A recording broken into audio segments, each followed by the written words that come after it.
Sana Lord, pagalingin niyo po sana lahat ng mga taong hirap na hirap na.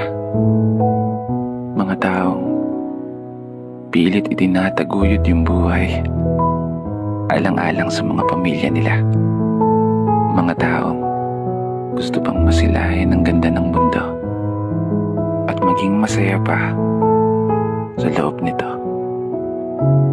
Ikaw na po ang bahala sa aming lahat, Ama.